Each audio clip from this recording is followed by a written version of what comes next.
Oke teman-teman, selamat datang di Bas Banajar YouTube channel. Pada kesempatan kali ini, kita akan membahas latihan berikut ini. Tetapi, sebelum kita masuk ke pembahasan video, saya akan mengajak teman-teman untuk terlebih dahulu mengklik tombol subscribe pada channel ini dan nyalakan loncengnya, lalu klik like pada video ini jika kalian merasa terbantu.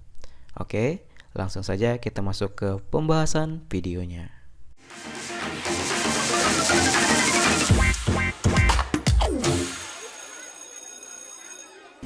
Oke teman-teman, di video kali ini kita akan membahas kunci jawaban bahasa Indonesia kelas 11 halaman 200 sampai dengan 202 buku paket cerdas-cerdas berbahasa dan bersastra Indonesia. Kegiatan 1, menjawab pertanyaan berdasarkan karya ilmiah karakteristik vegetasi habitat orangutan Pongopigameus Mario di hutan tepi sungai Manamang, Kalimantan Timur. Langsung saja kita baca soalnya kemudian kita jawab. Buatlah kelompok bersama 4-5 siswa lainnya. Jawablah pertanyaan-pertanyaan berikut. 1. Pada bagian hasil dan pembahasan terdapat kalimat berikut. Perjumpaan dengan sarang orangutan cukup menarik di mana orangutan terlihat memanfaatkan jenis pohon yang sama sebagai sumber pakan dan tempat bersarang. Apakah kalimat tersebut sudah menunjukkan salah satu sifat karya ilmiah, yakni objektif? Jelaskan alasan kalian. Jawabannya, kalimat tersebut sudah bersifat objektif karena peneliti tidak menggunakan kata ganti aku atau kami yang menemukan sarang orangutan. Penulis mengubahnya menjadi kata benda perjumpaan. Kalimat di atas bersifat objektif karena sudah berupa kalimat pasif tanpa kata ganti aku atau kami. 2. Pada bagian pendahuluan terdapat kalimat berikut. Kendati demikian, terumbu karang di Indonesia saat ini mengalami banyak tekanan, baik tekanan dari alam maupun dari manusia. Apakah kalimat tersebut sudah menunjukkan salah satu sifat karya ilmiah, yakni reproduktif? Jelaskan jawaban kalian. Jawabannya, pemilihan kata tekanan dapat bermakna konotasi karena tekanan dapat berarti kekuatan menekan atau keadaan tidak menyenangkan menurut Kamus Besar Bahasa Indonesia. Namun dalam kalimat ini makna kata tekan diperjelas dengan anak kalimat sehingga lebih memperjelas maksud penulis. 3. Lakukan analisis kalimat-kalimat di dalam tabel. Bermakna denotasi atau konotasikah kata yang tercetak tebal pada kalimat-kalimat tersebut? Sebutkan alasan kalian. 1. Rendahnya indeks tersebut dipengaruhi oleh lokasi hutan yang berdampingan dengan perkebunan kelapa sawit sehingga sumber benih hanya berasal dari pohon induk yang terdapat di dalam hutan.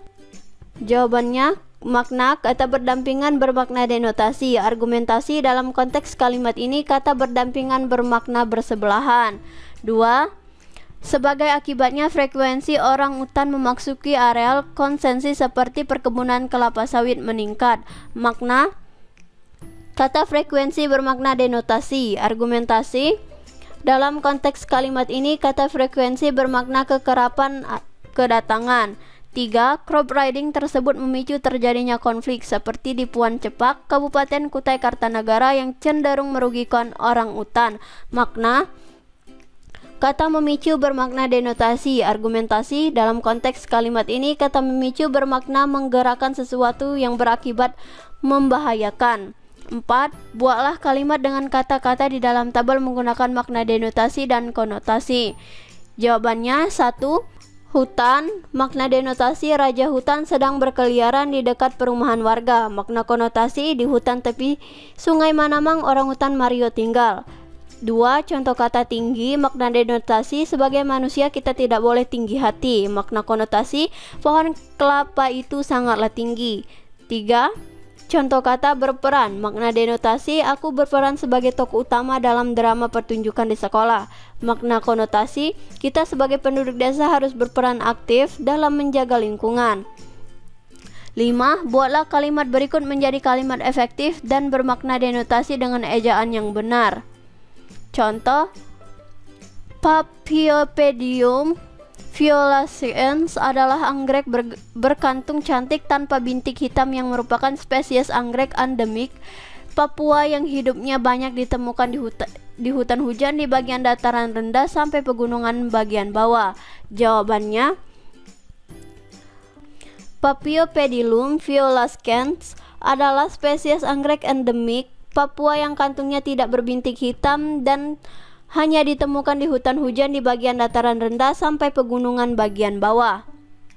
6. Paragraf berikut ini belum sesuai dengan bahasa baku bagi karya ilmiah. Ubahlah kalimat-kalimat tersebut agar memenuhi kaidah bahasa karya ilmiah. Contoh, Maleo Senkawor. Silakan kalian baca. Jawabannya, Maleo Senkawor. Di desa Saluki, Sulawesi Tengah dapat ditemukan burung Maleo Senkawor yang mulai langka. Burung maleo berkembang biak dengan bertelur yang dipendam di dalam tanah sedalam 50 cm atau lebih. Biasanya telur ini dipendam di pantai berpasir panas atau pegunungan yang memiliki sumber panas bumi. Panas dari alam ini yang akan membantu penetasan telur. Burung maleo hanya bertelur satu butir yang berukuran 5 kali telur ayam. Namun pasangan burung maleo menggali banyak lubang galian untuk mengecoh predator. Para pemangsa selain menyukai telur maleo juga merupakan pemangsa anak burung maleo. Sedari menetas, anak burung maleo harus dapat menghindari hewan pemangsa seperti ular, elang, kucing, dan babi hutan. Oke teman-teman, mungkin sampai sini saja pembahasan kali ini. Jika ada jawaban yang kurang jelas atau kurang dimengerti, silakan kalian tanyakan di kolom komentar di bawah, dan sampai jumpa di latihan berikutnya.